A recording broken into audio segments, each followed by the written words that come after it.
नमस्कार दोस्तों, स्वागत है आपका द न्यूज मिर्ची सीधी बात तीखी बात। मैं हूं मयंक सिंह और सबसे पहले सभी को बकरीद की बहुत बहुत शुभकामनाएं। धर्म चाहे कोई भी हो, लेकिन जो त्योहार होता है उसको बड़े ही धूमधाम से मनाया जाता है और इस्लाम धर्म में बकरीद की बहुत ही ज्यादा महत्वता है।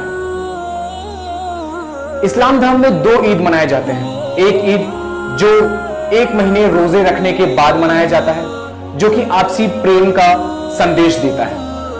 वहीं जो दूसरी ईद आती है वो अपने कर्तव्य पालन का संदेश देती है। आप सभी को आज इस वीडियो के द्वारा, इस न्यूज के द्वारा हम ये बताने जा रहे हैं कि बकरीद क्यों मनाया जाता है। इस कहानी के पीछे जो सच्चाई है वो बहुत ही दिल को छू जाने वाली है।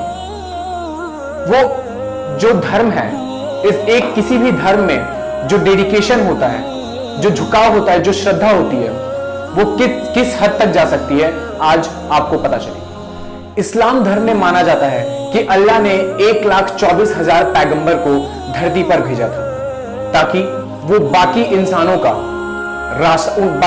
को रास्ता दिखा सके। उन्हीं में से एक थे हजरत इब्राहिम। माना जाता है कि एक रोज हजरत इब्राहिम को सपने में आकर अल्लाह ने कहा कि तुम कितनी श्रद्धा रखते हो, कितनी विश्वास रखते हो मुझ में, इस बात को तुम अपनी जिंदगी की सबसे प्यारी चीज को कुर्बान कर बताओ। हजरत इब्राहिम सोचे कि अगर मेरे पास सबसे कोई प्यारी चीज है तो वो मेरा बेटा हजरत इस्माइल है।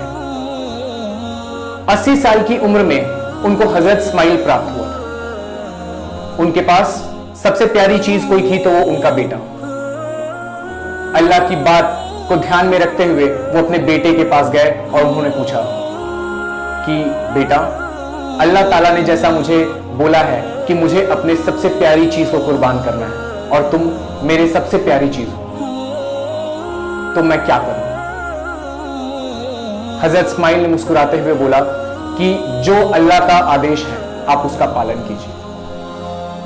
इस बात को सुनकर हजरत इब्राहिम अपने बेटे को लेकर कुर्बानी के लिए चले जाते हैं। जब हजरत इब्राहिम अपने बेटे को कुर्बान करने ही जा रहे थे, तभी जैसे ही उन्होंने उनके गले पे छुरा डाला, तभी अल्लाह ताला ने इस्माइल की जगह पे एक गुम्बा को भेज दिया।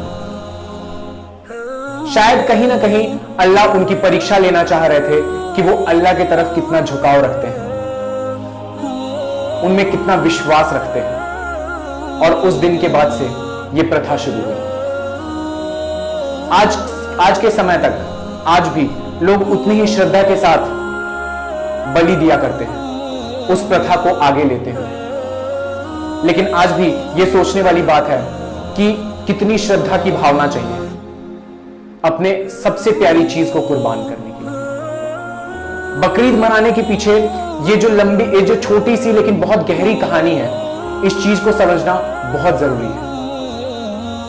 ये सिर्फ यही संदेश नहीं देता है कि आप त्योहार को मनाइए, बल्कि ये भी संदेश देता है कि आने वाली जिंदगी में आप जिस भी दौर से गुजरे, जो भी काम करें, उसमें आपकी श्रद्धा होना बहुत आवश्यक है। इस मुश्किल दौर में भी आज हमारे सभी मुसलमान भाइयों ने अपने घर पे ही रहकर बलि दी, उसको बहुत ही शांति प्रिय तरीके से मनाया और समाज में एक शांति कायम करने का संदेश दिया। इस चीज के लिए द न्यूज मिर्ची की टीम सभी को बहुत बहुत बधाई देती है और सरकार ने जिस ढंग से इन सब चीजों को लागू करने के लिए, लाने के लिए, मनाने के लिए जिस तरीके से सभी चीजों को संभाला, वो तारीफ के लायक है। इसीलिए द न्यूज मिर्ची की टीम सरकार को भी धन्यवाद देती है और आशा करती है कि हमेशा समाज में इसी तरीके से शांति स्थापित रहे।